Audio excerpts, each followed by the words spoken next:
بھولا چک ضلع ننکانہ صاحب کے رہائشی بابا میر دین کی عمر تقریباً 87 سال ہے۔ وہ فرماتے ہیں کہ میں نے پاکستان بنتے دیکھا ہے۔ بابا میر دین کے خاندان پر گزرنے والی قیامت کا ایک ایک لمحہ آج بھی ان کے ذہن پر نقش ہے۔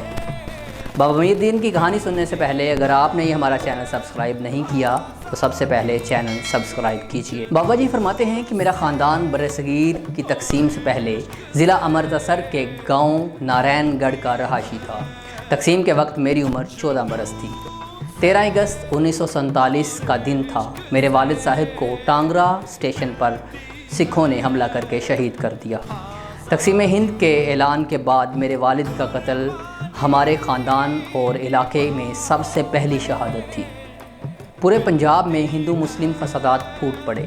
15 اگست 1947 کو پورے گاؤں کے مسلمان بلوائیوں کے ڈر سے اپنی زندگیوں کو بچانے کے لیے خالی ہاتھ سب کچھ چھوڑ کر پاکستان کی طرف روانہ ہوئے۔ ابھی 2 کلومیٹر کا سفر طے کیا تھا کہ سکھوں کے ایک گروہ نے ہمارے قافلے پر بندوقوں اور تلواروں سے حملہ کر دیا۔ حملے میں ہمارے گاؤں کے تقریباً 85 مسلمان موقع پر ہی قتل ہو گئے، جس میں میرے خاندان کے تقریباً 11 افراد شامل تھے، اور بلوائی ہمارے قافلوں کی تقریباً 28 عورتوں کو زندہ اٹھا کر لے گئے۔ ان میں کچھ عورتیں اپنی عزت بچاتے ہوئے اپنے شیرخوار بچوں کو اٹھا کر کنویں میں چھلانگیں لگا کر موت کو گلے لگا لیا۔ میں جان بچانے کی خاطر اپنی ننھی بہن کو لے کر قریب ایک گنے کی فصل میں چھپ گیا۔ گنے کی فصل میں میرے گاؤں کے 3 افراد نے جان بچانے کے لیے پہلے ہی پناہ لے رکھی تھی۔ میری ننھی بہن خوف کی وجہ سے مسلسل رو رہی تھی، اور ہمیں اس بات کا ڈر تھا کہ بلوائی ہمیں گنے کی فصل میں ڈھونڈ کر قتل نہ کر دیں۔ ان تینوں افراد نے میری ننھی بہن کو گلا دبا کر مارنے کی کوشش کی، مگر میں اپنی بہن سے بے انتہا محبت کرتا تھا۔ میں اسے لے کر وہاں سے بھاگ نکلا اور واپس اپنے گاؤں نارائن گڑھ آ گیا۔ نارائن گڑھ میں میرے خاندان کے کچھ بچ جانے والے افراد مجھے زخمی حالت میں ملے۔ ان میں میرے دادا جان بھی شامل تھے، جنہوں نے مسجد میں پناہ لے رکھی تھی۔ میں اپنے دادا جان کا اکلوتا پوتا تھا۔ میرے دادا جان نے مجھ سے آخری ملاقات کی، کیونکہ وہ اس قدر سکت نہیں رکھتے تھے کہ وہ وہاں سے ہجرت کر سکتے، اور انہوں نے مجھے بہت سا پیار کیا۔ شاید کہ یہ زندگی کی آخری ملاقات تھی، اور یہ واقعی ہی اسی طرح ہوا۔ اللہ کو ہمارے اس خاندان کو بچانا مقصود تھا، اس لیے ایک سکھ جس کا نام آلا سنگھ تھا، اس نے ہماری عورتوں کے زیور کے بدلے ہمیں کیمپ تک باحفاظت پہنچانے کی ذمہ داری اٹھائی۔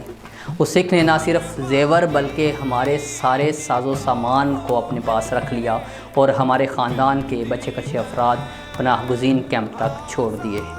میں انتہائی دکھ اور صدمہ کی حالت میں کیمپ تک پہنچا، مگر وہاں تو ہر فرد ہی میری طرح اپنے خاندان کے لوگوں کو قربان کر کے پہنچا تھا۔ کیمپ میں موجود افراد نے 3 دن تک قیام کیا۔ اس قیام کے دوران 2 دن کھانا نہ ملنے کی صورت میں درختوں کے پتے تک کھا کے گزارا کرنا پڑا۔ 3 دن کے بعد ملٹری کے ٹرک کے ذریعے میرے خاندان سمیت کیمپ میں موجود باقی افراد کو بھی والٹن کیمپ لاہور میں منتقل کیا گیا۔ تحریک پاکستان کے ایک اور مجاہد خورشید علی شاکر ولد غلام علی راجپوت اپنی آپ بیتی سناتے ہیں۔ کہتے ہیں کہ میں نے پاکستان بنتے دیکھا۔ وہ فرماتے ہیں کہ میری عمر اس وقت تقریباً 14 برس تھی۔ مسلم لیگ اور کانگریس کے درمیان میٹنگز ہونے لگی۔